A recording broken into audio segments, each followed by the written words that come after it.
तरी त्यावेळेला हे दुसरे जे उपमुख्यमंत्री आहेत ते दिसतच नाहीत कधी. आणि जनता आता वाऱ्यावर पडलेली आहे. या जनतेला मदत करणं तर दूरच राहिलं, पण आज बातमी जी आलेली आहे ती शेतकऱ्यांवरच सरकारचा पूरभार अशी एक बातमी आलेली आहे. आणि त्याच्यात खरंच ही संतापजनक गोष्ट आहे. मधल्या कालखंडात आपण बातमी दिली होती, कारण मी तुमच्याच माध्यमातून या सगळ्या बातम्या पाहतोय आणि वाचतोय की काही साखर सम्राट हे भाजपामध्ये गेले आणि शेकडो करोडो रुपयांच्या कर्जावरती त्यांनी सरकारकडनं थक हमी मिळवली. आम्ही जी मागणी करतोय ती या गोरगरीब शेतकऱ्यांसाठी करतोय, ज्या शेतकऱ्यांना त्यांची जमीन गहाण टाकावी लागते, बैलजोडी गहाण टाकावी लागते, कधी कधी पत्नीचं मंगळसूत्र सुद्धा गहाण टाकावं लागतं, कारण काहीतरी गहाण टाकल्याशिवाय त्यांना कर्ज मिळत नाही. त्यांच्या कर्जाची हमी सरकार कधी घेतच नाही. आज तर परिस्थिती अशी आहे की डोळ्या देखत त्यांचं पीक जमिनी सकट उद्ध्वस्त झालेलं आहे आणि हे कर्जाच्या ओझ्याखाली दबून गेलेले आहेत. रोज बातम्या येत आहेत की शेतकरी आत्महत्या करतायत. आणि मग प्रश्न असा पडतो की जर का साखर सम्राट भाजपामध्ये गेल्यानंतर त्यांच्या शेकडो हजारो कोटींच्या कर्जाची हमी सरकार घेत असेल, म्हणजे त्यांनी जर काही कर्ज बुडवलं तर ते पैसे सरकार भरणार, म्हणजेच सर्वसामान्य जनता भरणार. तर ह्या साध्या शेतकऱ्यांनी सुद्धा भारतीय जनता पक्षामध्ये येण्याची वाट भाजप प्रणित सरकार बघतंय का, की सगळे शेतकरी भाजपात आले तर मग आम्ही तुमचं कर्ज माफ करू? ही अत्यंत संतापजनक बाब आहे.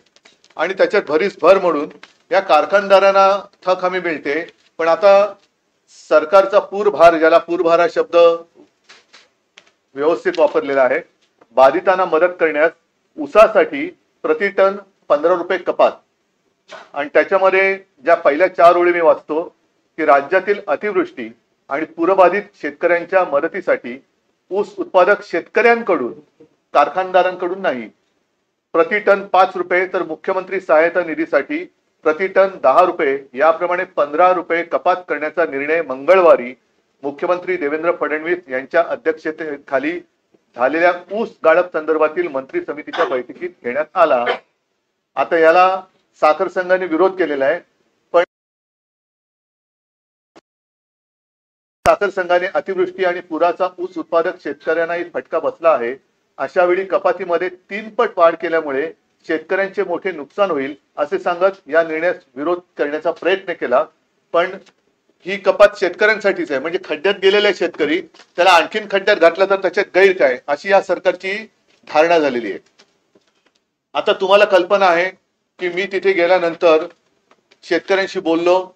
काही शेतकरी असे उद्विग्न झाले होते की आम्हाला आता आत्महत्येशिवाय दुसरा मार्ग नाही. त्यांना मी शांत करण्याचा प्रयत्न केला. तिथल्या शेतकऱ्यांना मी विनंती केली की असं कोणी आतताई विचार करू नका.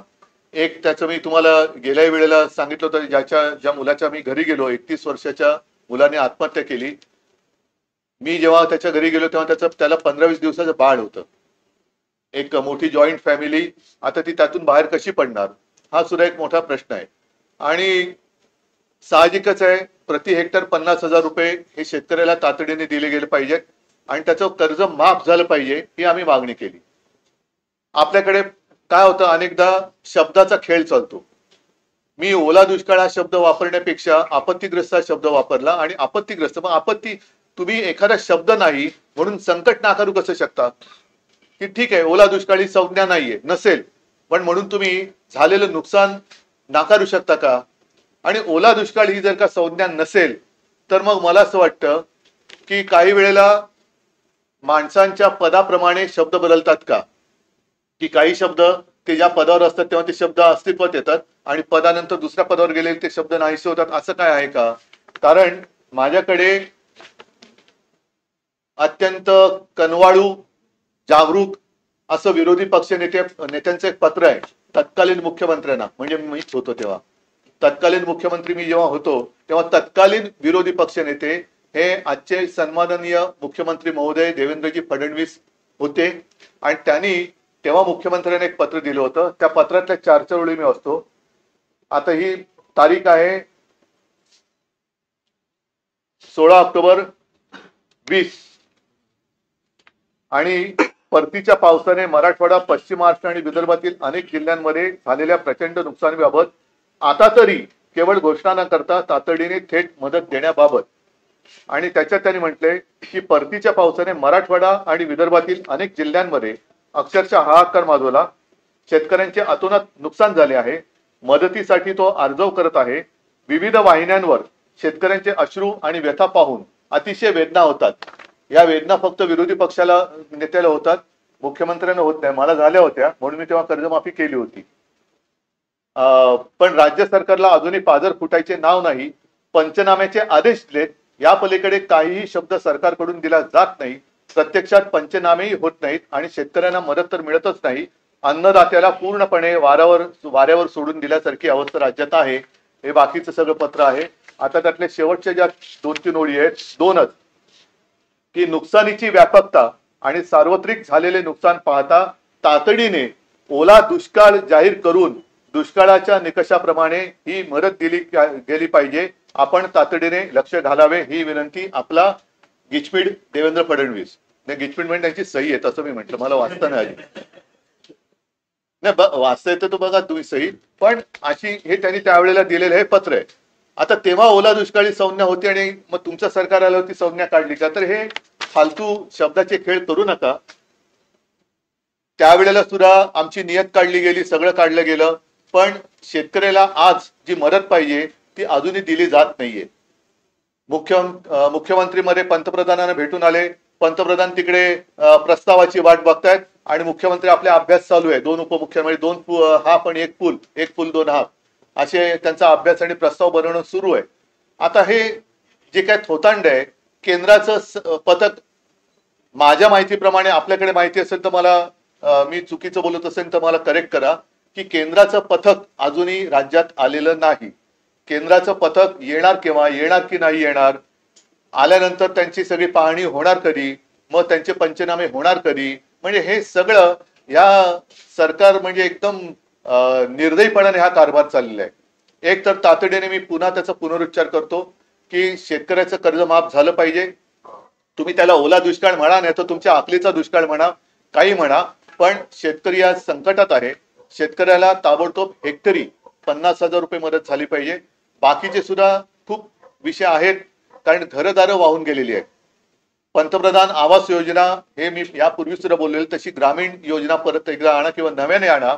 आणि शेतकऱ्यांची जी ज्याला मी काय म्हणेन, जेमतेम काही घर आहे त्याला घर म्हणणं सुद्धा फार धाडसाचं ठरेल. अशा प्रकारचे निवारे आहेत, खोपटी आहेत आणि ते पाण्यामध्ये वाहून जातात. आता यांचे निकष काय, वाहून गेले त्या घरात 48 तास पाणी राहिलं पाहिजे, हा कुठला निकष आहे? तर ही जी सगळी तात्पुरत्या स्वरूपातली घरं आहेत त्यांना नुसती डागडुजी नाही, तर त्यांना पक्क्या स्वरूपाची घरं ही प्रधानमंत्री आवास योजनेतून फुकटात बांधून दिली गेली पाहिजेत. शाळा सुद्धा ताबडतोब सुरू केल्या गेल्या पाहिजेत. आणि पहिली महत्वाची गोष्ट, याच्यात सुद्धा माझ्याकडे माहिती आलेली नाही, पण जेव्हा मी मुख्यमंत्री होतो आणि पश्चिम महाराष्ट्रामध्ये अतिवृष्टी झाली होती, मी त्या छावण्यांना सुद्धा भेट दिली होती. नागरिकांचं आम्ही स्थलांतर केलं होतं, त्यांना सुरक्षित ठिकाणी त्यांना निवारे उपलब्ध करून दिले होते. मग काही कॉलेजेस असतील, काही आणखीन कोणाच्या बिल्डिंग होत्या, काही ठिकाणी आम्ही छावण्या उभारल्या होत्या, त्यांना तिकडे आम्ही हलवलं होतं. त्यांच्या आरोग्याची सुद्धा आम्ही एक व्यवस्था केली होती, कारण असा पाऊस झाल्यानंतर रोगराई पसरण्याचा धोका असू शकतो. त्याच्यामुळे ताबडतोब या नागरिकांना सुरक्षित आणि चांगल्या ठिकाणी हलवून त्यांच्या आरोग्याची काळजी घेण्याची गरज आहे. गुरांना सुद्धा, ज्यांची गुरं आता आहेत काही वाहून गेली आणि जी गुरं आहेत त्यांना खायला कडबा, ताबडतोबीने शेतकऱ्यांबरोबर ज्या नागरिकांची घरदारं वाहून गेलेली आहेत त्यांना चांगल्या ठिकाणी हलवून त्यांच्या छावण्या चांगल्या उभारल्या पाहिजे. छावण्या म्हणजे छळ छावण्या नव्हे, पण चांगल्या निवाऱ्याची सोय केली गेली पाहिजे. त्यांची घरदारं नीटनेटकी होत नाही तोपर्यंत त्यांच्या आरोग्याची काळजी घेतली पाहिजे. शाळांची सुद्धा आता एक स्वच्छता मोहीम करून शाळा लवकर सुरू केल्या पाहिजेत. नंतर अनेक ठिकाणी शेत जमिनी वाहून गेल्या आहेत, खरडून गेलेल्या आहेत. त्यांचं नुकसान तर फार मोठं आहे, पण शेत जमिनीबरोबर रस्ते सुद्धा वाहून गेलेत. म्हणजे अनेक ठिकाणी गावांचा किंवा वस्त्यांचा संपर्कच तुटलेला आहे. तर ताबडतोबीने तिकडे रस्त्यांची कामं सुरू झाली पाहिजेत. खूप मोठी कामं आहेत, खूप मोठं हे संकट आहे. परत एकदा सांगतो, आम्हाला याच्यामध्ये राजकारण आणायचं नाही, पण आम्ही कितीही जरी म्हटलं तरी सरकार ज्या पद्धतीने कामकाज करते किंवा करत नाहीये हे मात्र संतापजनक आहे। नुसते कागदी घोडे नाचवण्यापेक्षा तिथे शेतकऱ्यांमध्ये जा, काय हवं नको ते बघा। केंद्राचं पथक कधी येणार? आज मी असं म्हणत होतो की खरं म्हणजे मुख्यमंत्री आणि दोन्ही उपमुख्यमंत्र्यांनी नुसते मोजरे मारायला दिल्लीत जाता, त्याच्यापेक्षा महाराष्ट्राच्या हक्काच्या मागणीसाठी, महाराष्ट्र संकटात आहे त्या मागणीसाठी म्हणून त्यांनी दिल्लीला जायला पाहिजे। या संदर्भात मुख्यमंत्र्यांना प्रश्न केला होता जो मुद्दा होता तर ते म्हणतात की कुठे गैरसमज निर्माण केला जातो, गैरसमज निर्माण केला जातो आणि कारखान्याच्या व्यवहारातून हे पैसे घेतले जाणार आहेत। मग बातमी फोडा तुम्ही, बरं ती बातमी फोडा ना तुम्ही, हे त्यांचा प्रश्न, बातमी आली कशी? पण हे जरी असेल तरी अतिवृष्टी झाली हा गैरसमज आहे का? पिकं उद्ध्वस्त झाली हा गैरसमज आहे का? घरदारी वाहून गेली हा गैरसमज आहे का? रस्ते वाहून गेलेत हा गैरसमज आहे का? मुलांची पुस्तकं, वह्या पुस्तकं वाहून गेली हा गैरसमज आहे का? शेतकरी आत्महत्या करतायत हा गैरसमज आहे का? काय तुम्ही कोणत्या काळामध्ये किंवा कोणत्या जगात राहतायत ही लोक मला कळत नाही।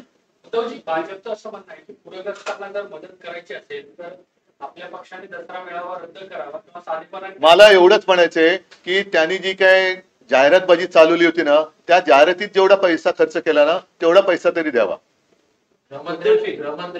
मदतीवरूनच आरोप प्रत्यारोप होत आहे। तुम्ही किंवा तुमच्या पक्षाच्या नेत्यांनी जे म्हटलं की फोटो लावून मदत केली जाते, त्यावर उपमुख्यमंत्री शिंदे यांचं असं म्हणणं आहे की त्याला मी उपमुख्यमंत्री मानत, गद्दाराच्या प्रश्नाला मी उत्तरच देत नाही। पण त्यावरचे फोटो बघण्यापेक्षा गद्दाराच्या आणि पूर्वीही अशी मदत केली जात होती आणि तेव्हाही फोटो छापले जात। मी गद्दाराच्या प्रश्नाला उत्तरच देत नाही। गद्दार तो गद्दारच, आज सुद्धा बोलतो तो गद्दारच आहे आणि गद्दाराला मी उत्तर देत नाही।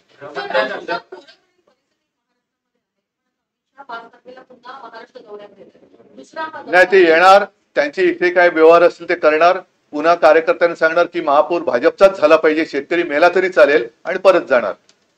कारण ते मागे जेव्हा आले होते लालबागच्या राजाच्या दर्शनाला म्हणून आले, तेव्हा माझा मराठी बांधव, मराठा समाज मुंबईमध्ये होता, त्याला ते भेटले नाहीत आणि कार्यकर्त्यांना भेटून मुंबईत महापौर भाजपचाच होणार एवढं बोलून ते गेले। त्यांना दुसरा उद्योग काय?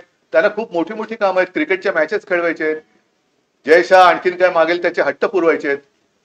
भाजपचं असं म्हणणं की आपला जो दसरा मेळा होता त्याच्यावर 63 कोटी रुपये खर्च होतात, त्याचं बिल मी उद्या त्यांच्याकडे पाठवते, माझ्याकडनं तुम्ही घेऊन जा आणि मला पैसा आणून द्या।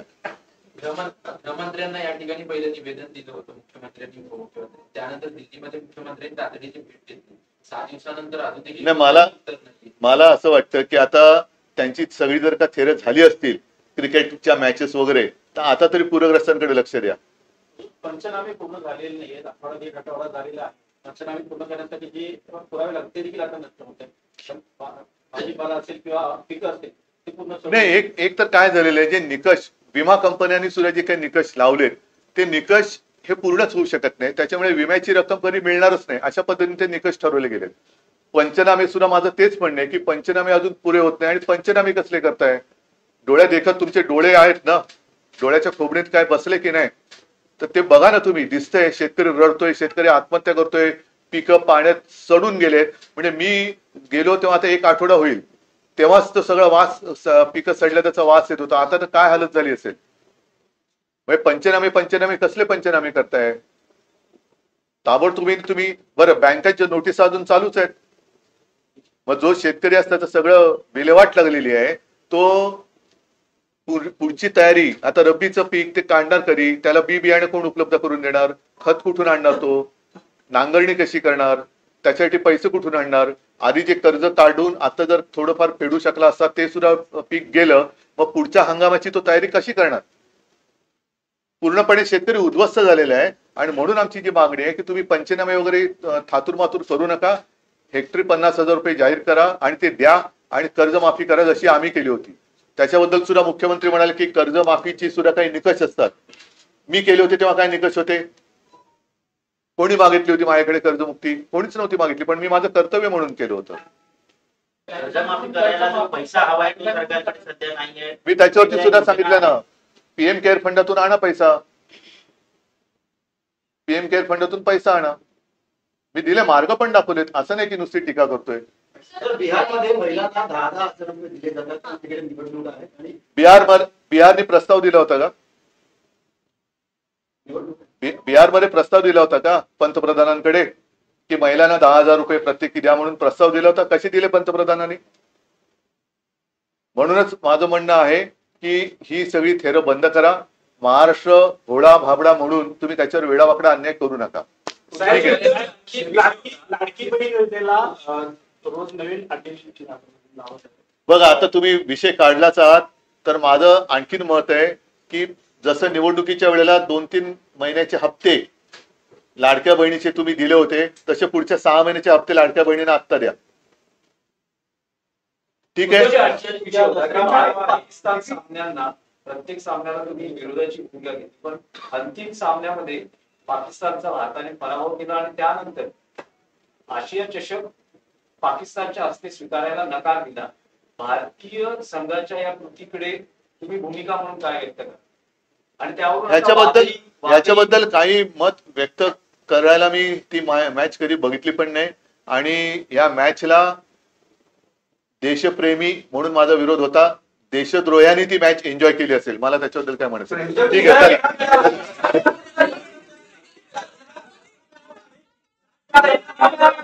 ठीक आहे. एक मिनिट बोलतो. 50,000 रुपये पर हेक्टर आणि शेतकऱ्याची कर्जमाफी. धन्यवाद.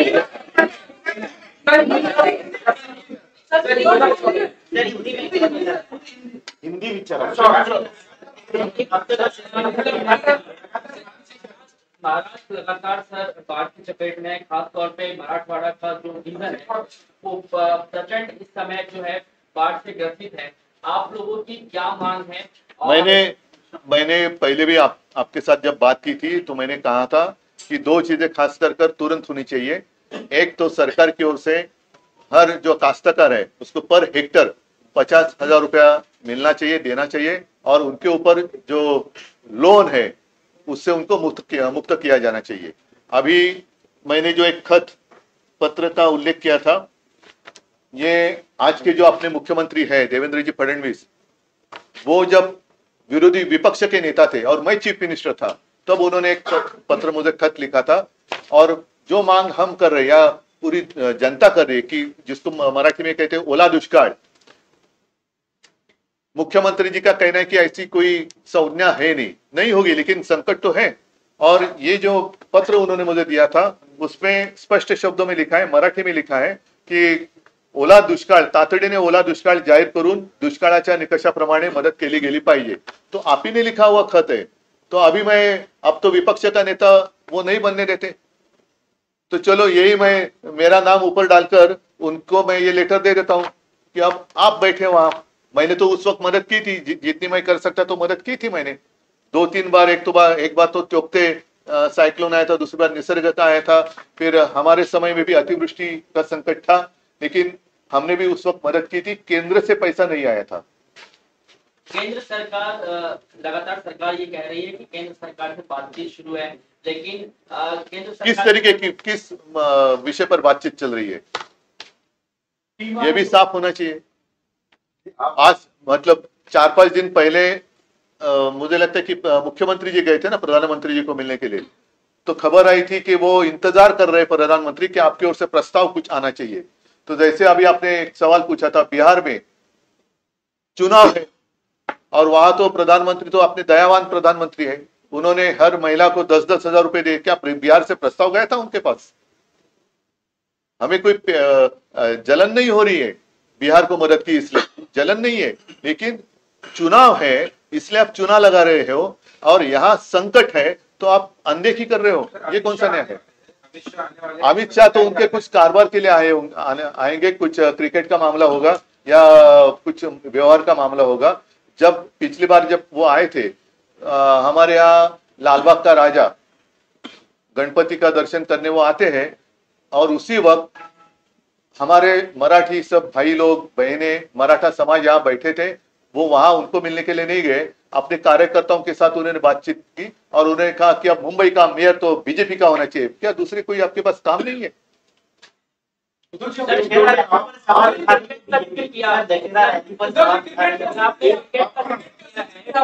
अभी थोड़ी बातें कल करूंगा. चलो आप 2.5 साल मुख्यमंत्री थे, ये बताइए कि केंद्र सरकार की विशेष पैकेज के लिए जो नियम बनते हैं उसमें अभी की आपत्ति बैठ सकती है कि एक मुख्यमंत्री आज इसमें स्पेशल नहीं, सुनिए। से मांग सकता है कि निर्देश सुनिए, पैकेज की अगर बात करें और उसके ऊपर कुछ क्या कहते हैं उसको निकष, तो बिहार की जनता या महिलाओं के लिए प्रधानमंत्री जी ने 10-10 हजार रुपए दिए, वो क्या था, क्या है, वो कहाँ किस में बैठता है, किस में बैठता है? तो बिहार को आप मदद कर रहे हैं, इसमें हमें कोई पेंडर नहीं हो रहा है, जलन नहीं हो रही है। तो लेकिन महाराष्ट्र में संकट है, महाराष्ट्र में आज संकट में है और बिहार में चुनाव है, इसलिए आप बिहार की ओर देख रहे हैं और महाराष्ट्र की ओर अनदेखी कर रही है। ये अन्याय है, सरासर अन्याय आप है। रैली कर रहे हो, इतनी बड़ी आपत्ति है, ऐसे में रैली का पैसा, रैली को कितना पैसा आता है? मेरे पास तो सरकार नहीं है, ऐसा आप मेरे पास तो सरकार है नहीं, कितना पैसा आता है? और बीजेपी के पास बहुत पैसा है, बीजेपी के पास सबसे ज्यादा, दुनिया में सबसे बड़ी पार्टी है और बीजेपी के पास जितना पैसा है उसमें पूरा महाराष्ट्र के काश्तकार लोन फ्री हो सकते हैं। चलो धन्यवाद, जय हिंद, जय भारत।